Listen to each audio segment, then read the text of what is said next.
Om Swastiastu.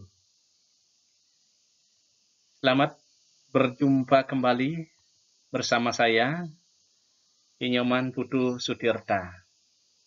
Nah, pada kesempatan ini, saya akan menyampaikan materi, yaitu tentang Dharma Gita. Dharma Gita berasal dari bahasa Sanskerta, dan secara etimologis, terdiri dari kata Dharma dan Gita. Dharma artinya kebenaran atau kebaikan, kewajiban, hukum, aturan. Sedangkan Gita artinya nyanyian atau lagu. Jadi, Dharma Gita berarti suatu nyanyian kebenaran yang bisa dilantunkan pada saat adanya upacara keagamaan dengan menggunakan suara atau vokal. Di dalamnya terdapat syair-syair yang sudah diringkas sedemikian rupa dengan penuh ajaran keagamaan. Nah, di dalam Dharma Gita ini juga terdapat yang namanya sekar alit. Nah, sekar alit ini juga bisa dibedakan menjadi beberapa macam pupuh, kurang lebih 10 pupuh. Nah, untuk hari ini saya akan menyampaikan tentang pupuh Mas Kumambang.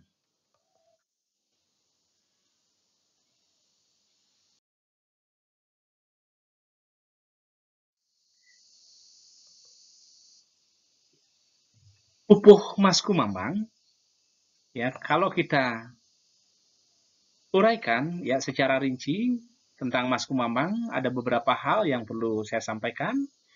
Pertama adalah pengertian, kemudian padelingse, kemudian guru Wilang dan guru Dingdong, serta karakter.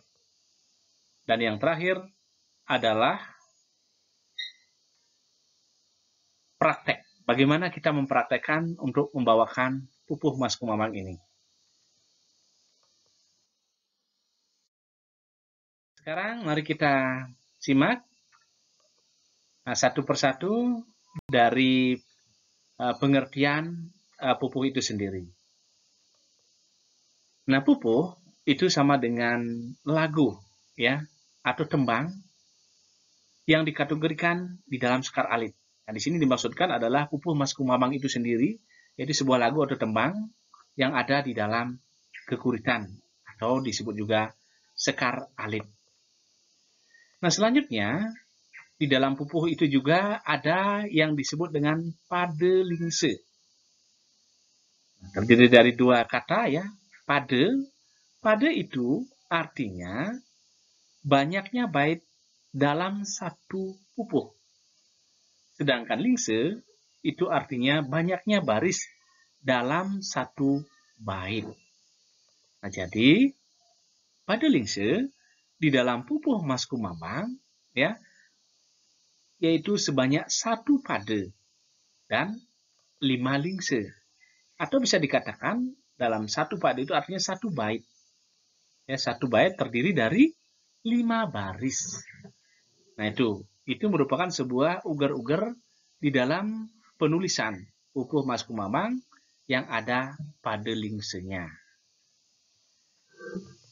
Nah, selanjutnya ada juga disebut dengan guru Wilang dan guru Dingdong. Apa yang disebut dengan guru Wilang? Nah, guru Wilang itu adalah sebuah aturan yang mengikat banyaknya baris pada setiap atau satu jenis pupuh dan banyaknya suku kata di setiap baris.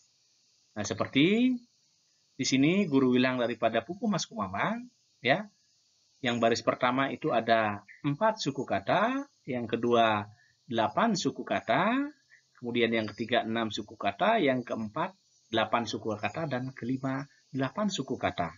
Ini tidak boleh lebih ataupun tidak boleh kurang, karena merupakan sebuah ugar-ugar. Nah, selanjutnya adalah guru Dingdong. Nah, guru Dingdong itu adalah sebuah aturan yang mengikat akhiran, ya, atau jatuhnya atau peletakan huruf vokal setiap akhir suku kata. Nah, seperti di sini, di Pupu Masku Mamang ada guru dingdongnya, ya. Baris pertama, ya, di akhir itu ada huruf vokal I. I ini dibaca ding. Kemudian baris kedua ada juga I atau ding. Yang ketiga A, dang. Yang keempat I, ding. Yang kelima A, dang. Nah, ini merupakan sebuah uger-uger yang mesti seperti itu adanya. Baik, kita lanjutkan.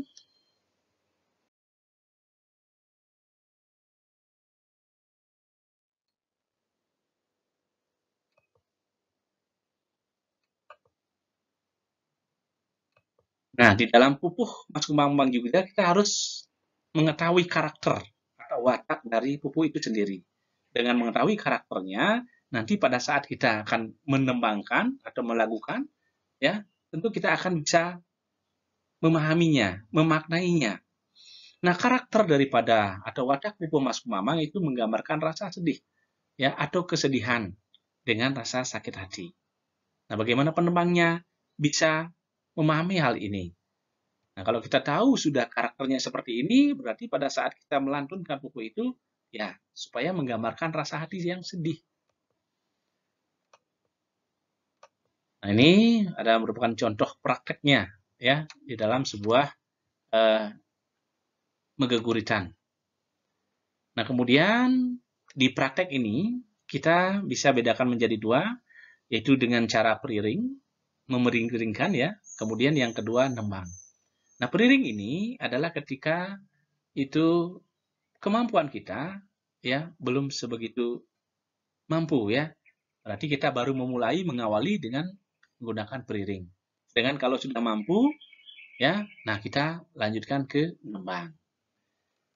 Nah, berarti secara praktek kita akan praktekkan secara periring pun dengan tembangnya. Nah, mari sekarang kita akan praktekkan bagaimana caranya meriring, ya, periring di dalam pupuh Mas Kumambang. Oke. Contohnya seperti ini. Ngoyong Jumah dini ditu ade gering ulian corona liu ade anak sakit patut irage sayage. Nah, itu contoh periringnya. Kemudian contoh yang kedua, periring juga. Cara perang ngaenang jejeh di hati, ngelawan naksing ngenah, iya cenik menyakitin, nyakitin jat mering jaga. Ya, selanjutnya yang ketiga, tuah bisa ngerasti tiring sang yang widi, mang degelis ical, rubu gewin dan ring gumi, mewali ke jati mulu. Nah, itu merupakan sebuah contoh periring. Nah, bagaimana cara kita kalau bisa ya menembangkannya? Nah, saya contohkan ya. Pertama ya, ngoyong jumah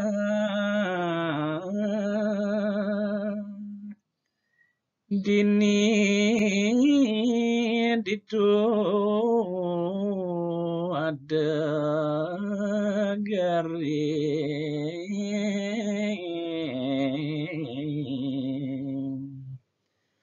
ulian corona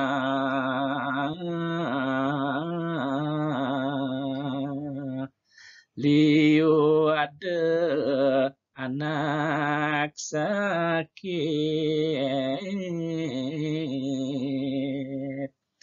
patut iraga sayaga.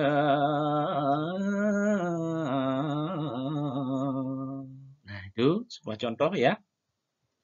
Kemudian yang kedua, cara perang ngaenang jajah dekati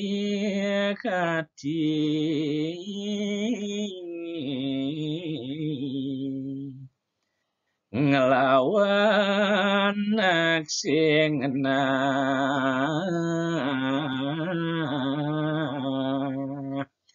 iya cenik menyakiti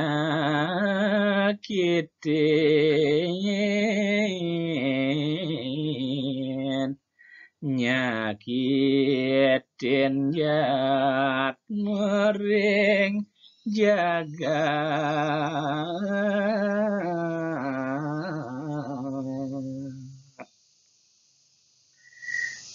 tuak bisa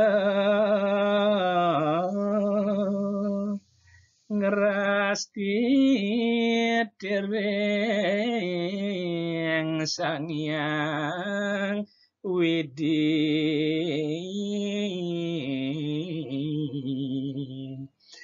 mangdegali si cal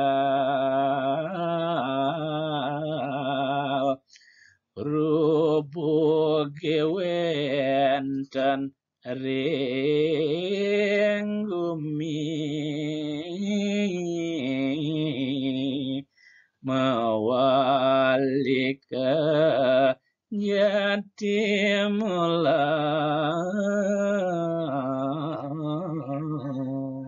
Nah, demikian ya sebuah contoh praktek secara beriring maupun dengan cara menembangkannya. Nah, semoga ya ini bisa memberikan sebuah tuntunan ya kepada semuanya ya. Nah, selanjutnya setelah dicontohkan, nah sekarang silakan ya berkreasi, kemudian membuat pupuh Mas Kumamang dan lanjut ya menembangkannya sesuai dengan kemampuan ya. Apakah mungkin sebagai pemula itu menggunakan riring atau kalau sudah terbiasa silakan ya menembangkan atau melantunkannya dengan suaranya. Nah, ini tergantung daripada kemampuan kita masing-masing. Demikian yang dapat saya sampaikan ya. Mudah-mudahan menjadikan sebuah tuntunan untuk bisa memotivasi ya rekan-rekan dalam rangka untuk mengajarkan budaya kita, budaya dharma kita atau metembang ya dengan geguritan. Saya akhiri dengan para mesanti. Om Santi Santi Santi Om.